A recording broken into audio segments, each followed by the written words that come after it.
Sir ma'am আপনারা কি এখানেই বসবেন? কেবিন তো খালি আছে। কেবিনে আজকে থেকে আর বসবো না। এখন থেকে কোনো চিপা চাপায় বসা হবে না, ওপেনে বসবো। আর আমার সামনে থেকে চেয়ার দুটো সরাও। কেন স্যার? ক্যান্সার, এই চেয়ার দুটো হলো একমাত্র ক্যান্সার। কারণ চেয়ার থাকলে মানুষ থাকবে, মানুষ আসলে তার সাথে বন্ধুত্ব হবে, প্রেম হবে, ভালোবাসা হবে, একটা ঝামেলা হয়ে যাবে। চেয়ারই থাকবে না, ক্যান্সারই থাকবে না। সরাও এগুলা। বুঝতে পারছি স্যার, আপনাদের দুজনের ভিতরে মান অভিমান চলতেছে। আপনারা এক কাজ করেন, কেবিনে যে 10 মিনিট বসেন, তারপর আমি এসে অর্ডারটা নিচ্ছি। আপনি এত বেশি বুঝেন কেন? হ্যাঁ, আপনি যান মেনু কার্ড নিয়ে আসেন, অর্ডার নেন। ম্যাডাম মেনু আনতে হবে কেন? আপনারা তো প্রতিদিন একই খাবার খান, ওই যে একই অর্ডার করেন না, চিজ বার্গার। খাইছি, আগে অনেক চিজ বার্গার খাইছি, এখন থেকে আর খাবো না। আপনি আমার জন্য চাউমিন নিয়ে আসেন, আলাদা অর্ডার করব। স্যার আপনি? আর আমি চাউমিন তো দূরের কথা, চাউমিনের আশেপাশে 14 গোষ্ঠী বন্ধু বান্ধব পর্যন্ত যে খাবার আছে না, সেই খাবার আমি খাবো না। চাউমিন চাইনিজ খাবার না, চাইনিজ কোনো খাবারই খাবো না। আমি খাবো চিকেন ফ্রাই খাবো। চিকেন ফ্রাই নিয়ে আসো, যাও। আর শোনো, বিল নিয়ে আসবা আলাদা আলাদা করে। আর তোমার যে টিপস দেয় না 50 টাকা, সেই 50 টাকা আজকে 2 ভাগ হবে। আমি 25 টাকা দিব আর তুই 25 টাকা দিবি। দিলাম। স্যার এই ছোট জিনিসটাও কেন ভাগাভাগি করে দিতে হবে স্যার? আচ্ছা ঠিক আছে, ভাগাভাগির মধ্যে গেলাম না, টিপসই দিব না আজকে। ঠিক আছে স্যার, আপনি আলাদা করে টিপস দিয়ে স্যার, আমি যা খাবারগুলো নিয়ে আসছি স্যার। কুল স্যার। আর মাঝখান দিয়ে দেখো একটা ওয়াল দেওয়া যায় কিনা এদিক দিয়ে। ওয়াল বানাবে, গাবাবে ওয়াল। অন্য রেস্টুরেন্টে যাওয়া যেত না? আমি এই রেস্টুরেন্ট আমি আবিষ্কার করছি, এখানে রেস্টুরেন্ট। আমি তো আজকে আগে বলছিলাম যে আমার ফেভারিট রেস্টুরেন্টে যাব। হ্যাঁ ফেভারিট, আমি চিনাইছি বলে এটা ফেভারিট হইছে। কইছে চিকেন ফ্রাই হইছে।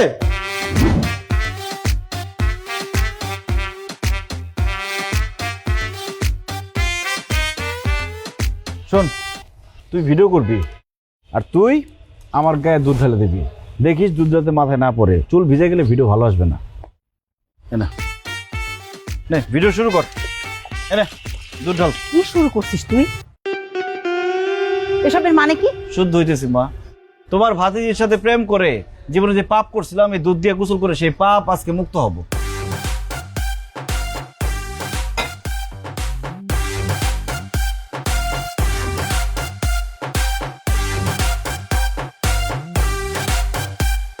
এনে আই দাঁড়া, তোর মা ফোন করছে।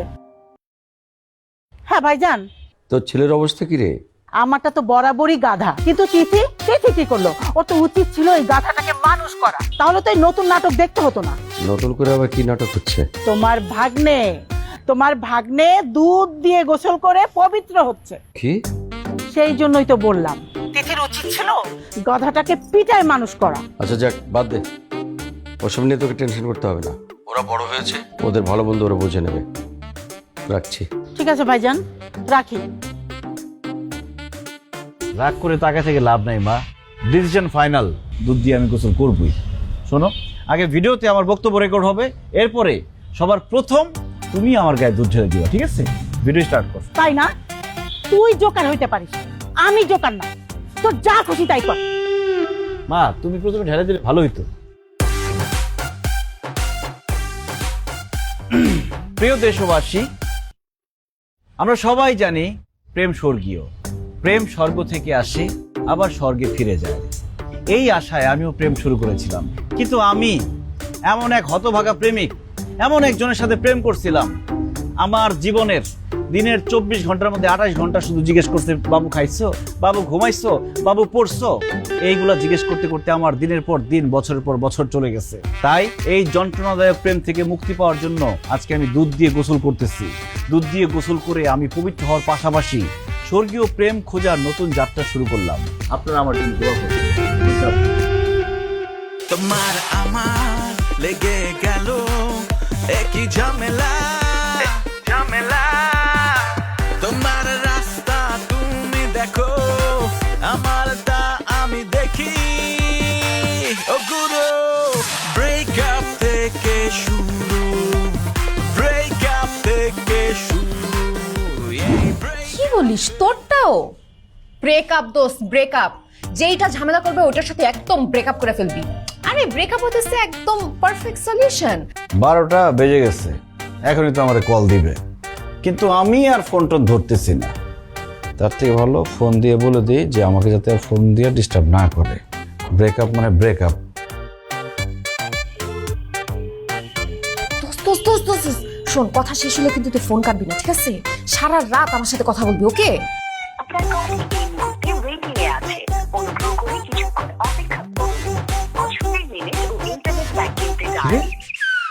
ওয়েটিং মানে শুরু হয়ে গেছে? কি বলিস, আমার তো কাজ আছে। আরে কাজ থাকলে কাজ কর, ঘুম আসলে ঘুমা, কিন্তু ফোন কোনোভাবে কাটবি না, লাইন কাটা যাবে না। আজি কেন? আরে তমাল বান্দরটা বারবার কল দিতেছে, আমি চাই সারা রাত ও যেন আমাকে ওয়েটিং এ পায়। Your call is now in waiting. Please hold for a while. তাতে তোর লাভ কি? দোস্ত, আমার লাভ আছে না, ও জ্বলে পুড়ে ছারখার হয়ে যাবে, এটাতেই তো আমার লাভ। দোস্ত দোস্ত আবার কল দিতেছে, আজকে ওয়েটিং এ পাবে, খেলা হবে আজকে। আরে মেয়ে মানুষ, ব্রেকআপ হইতে না হইতেই আরেকজন পায়ে গেছে, গেজানি শুরু করছে। তাতে কি, এরপরে আমার ফোন দিবি না? আমার ফোন দিয়ে ওয়েটিং পাবি, তারা ওয়েটিং এর ব্যবস্থা করতেছি। হ্যালো। হাই দোস্ত, কেমন আছিস? কি অবস্থা তোর? হ্যাঁ, কি বলবি তাড়াতাড়ি বল। আর কি বলবো দোস্ত, কতদিন ধরে তোর সাথে কথা হয় না, একটু সুখ দুঃখের আলাপ করি। সুখ দুঃখের আলাপ করার টাইম নেই দোস্ত, বিজি আছি, রাখলাম। হ্যালো দোস্ত, শোন। আরে বেঈমান রে, তাতে কি 1 to 1 আছে না?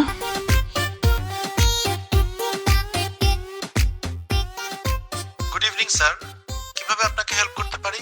কথা বলে জি, মানে আমার মোবাইলে কথা বলতে অসুবিধা হচ্ছে, বারবার কল ড্রপ করছে। একটু অপেক্ষা করুন স্যার, আমি চেক করে দেখছি। হ্যাঁ হ্যাঁ হ্যাঁ, অপেক্ষা তো করতে চাই। ফোন দে। স্যার, আমি চেক করে দেখলাম আপনার তো আজকে কোনো কল ড্রপ হয়নি, সব তো ঠিকই দেখাচ্ছে। আমিও জানি কোনো কল ড্রপ হয়নি, সব ঠিক আছে। আসলে সমস্যা হয়েছে কি, ওই আমার গার্লফ্রেন্ডের সাথে আজকে দুপুরে ব্রেকআপ হয়ে গেছে। তো ব্রেকআপ হওয়ার সাথে সাথে এই যে এই রাত্রেবেলা ও আরেকজনের সাথে ফোনে কথা বলতেছে, দেখে তো আমার মেজাজ খারাপ হয়ে গেছে। এখন আমি চাইতেছি ও যাতে আমাকে ব্যাক করে, ব্যাক করলে দেখবে আমি ওয়েটিং। এই জন্য আমি আপনার সাথে একটু কথা বলতে চাইতেছি। আপনি আমার সাথে কথা বলেন, যে কোনো সাবজেক্ট নিয়ে কথা বলেন, কোনো সমস্যা নেই, আমি আপনার সাথে কথা বলতে রাজি আছি। ধরেন আপনি আপনার সুখের কথা, আপনার দুঃখের কথা, আপনার যে কোনো কথা আমার সাথে শেয়ার করেন, আমি সব শুনবো, বলেন। সরি স্যার, এটা তো সম্ভব না। না না প্লিজ, কেন সম্ভব না? মানুষ তো মানুষের জন্য, তাই না? স্যার সরি, আমাকে অন্য কল রিসিভ করতে হবে, আমি রাখছি। একটু কথা বলে।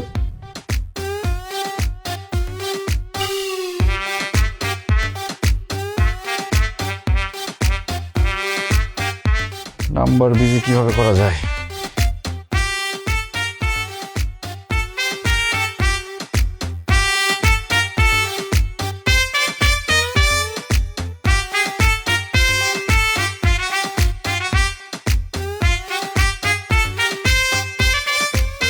কি ব্যাপার? তুই বাসার মধ্যে ঢুকলি কিভাবে? বাবাকে কতবার বলছি যে দরজাটা ঠিকমতো লক করে রাখবা, নাইলে আজে বাজে মানুষ রুমে ঢুকে যাবে। লক করে নাই। আমি এখানে তোর ঢঙের কথা শুনতে আসি নাই, আমি জানতে আসছি কালকে সারা রাত ফোনে কার সাথে ছিলি তুই। সরি, আমি সারা রাত কার সাথে ফোনে কথা বলছি বা না বলছি সেটা আমি তোমাকে কেন বলতে যাব? তুমি কে? আমি কে মানে?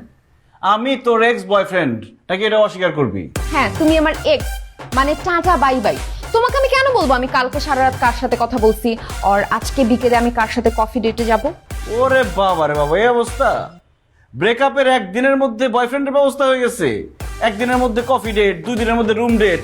মানে তুই তো 5G স্পিডে চলতেছস। তোর সাথে ব্রেকআপ করে না আমি খুব ভালো কাজ করছি। তোমাদের বাচ্চা, মুখ সামলায় কথা বল। এই, আমি 2 দিনের মধ্যে রুম ডেটে যাব মানে এটা কি ধরনের কথা? তোর সাথে যে আমি 3 বছর রিলেশনশিপ করছি, একদিনও গেছি? যত সব ছোট লোকই কথাবার্তা, যাচ্ছে এখান থেকে। ছোট লোক? আমি ছোট লোক দেখবো না? তোর জীবনে কোন নবাবজাদা আসে? নবাবজাদা শুধু আসবে না, ঘোড়ার পিঠে চড়ে চড়ে আসবে। ঘোড়ার পিঠে আসবে না গাধার পিঠে আসবে, এসব দেখার টাইম নেই আমার। আমি খুব ভালো আছি, ব্যস্ত আছি। যাই হোক, আমি বলতে আসছিলাম যে ব্রেকআপ করে আমি খুব ভালো কাজ করছি, আমি ভালো আছি, আমি মুভ অন করে বলছি, আমার পিছনে ঘুরে তোলার কোনো লাভ নাই। কি? তোমার পিছনে ঘুরঘুর করব আমি? হাসাইলা। শোনো, আমি তোমাকে প্রেম নিবেদন করি নাই, তুমি আমাকে প্রেম নিবেদন করছিলা। তুমি বলছিলা তিথি, তোমাকে ছাড়া আমি একদম থাকতে পারি না, তোমাকে দেখলে আমার মনটা কেমন কেমন জানি লাগে, আবার তোমাকে না দেখলেও জানি কেমন কেমন লাগে। জীবনে ওই একটা ভুলই আমি করছিলাম, এই জন্য দুধ দিয়ে গোসল করে শুদ্ধ হয়ে গেছি। ব্রেকআপ করছি, খুব ভালো করছি। এবার দেখ কি একটা গার্লফ্রেন্ড বানাই আমি, এমন গার্লফ্রেন্ড বানাবো যে তোর থেকে মেধাবী, সুন্দর, স্মার্ট। জানা পাইলে বানা, মানা করছে কে? হ্যাঁ বানাবো, বানায় দেখাবো, হ্যাঁ, তোর দেখা সামনে দে। গিয়ে ঘুরবো। দরজা লাগায় যাইস। দরজা মরজা লাগতে যাবে গেল, চল দরজা লাগা।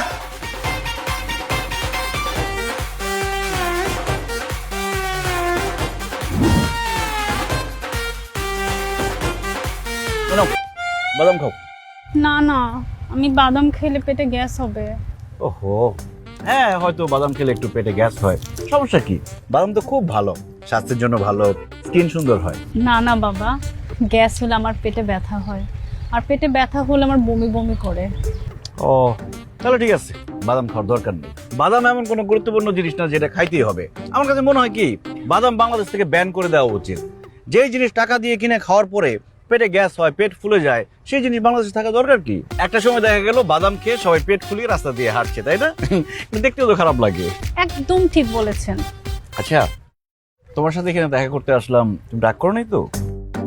মানে আমরা কিন্তু চাইলে কফি শপে দেখা করতে পারতাম, কিন্তু আমি চাইলাম যে প্রকৃতির মধ্যে তুমি আমি, আমাদের প্রথম দেখা, ব্যাপারটা স্মরণীয় হয়ে থাকবে। অনেক রোমান্টিক না ব্যাপারটা? না হ্যাঁ, মানে আমার খোলা জায়গায় বসতে ভয় করে। আরে ভয় কিসের, আমি আছি না, আমি থাকতে ভয় কিসের? হাগুর ভয়। সরি, হাগুর ভয় মানে পাখিগুলো মাথায় হাগু করে দেয়। মানে কি বলো এসব? মাথার মধ্যে পাখিরা হাগু করে দিবে মানে কি? ওই যে পাখিগুলো দেখছেন না, এগুলো টুক করে মাথায় হাগু করে দেয়। ছোটবেলা রোজ পাখি আমার মাথায় হাগু করত। আমি যখনই স্কুলের গেটে যেতাম, একটা বজ্জাত পাখি এই কাজটা করত। আমি কখনো সময় মতো ক্লাসে অ্যাটেন্ড করতে পারতাম না। আল্লাহ, কোন বিপদে বললাম। তুমি না একটা ভুল করতা, ছোটবেলা থেকে যদি তুমি সবসময় ছাতা ব্যবহার করতা, তাহলে কিন্তু পাখি তোমার মাথায় হাগু করতে পারতো না। মানে পাখি হাগু করতো, সেটা তোমার মাথায় পড়তো না, ছাতায় পড়তো। ওহো, দাঁড়ান একটু।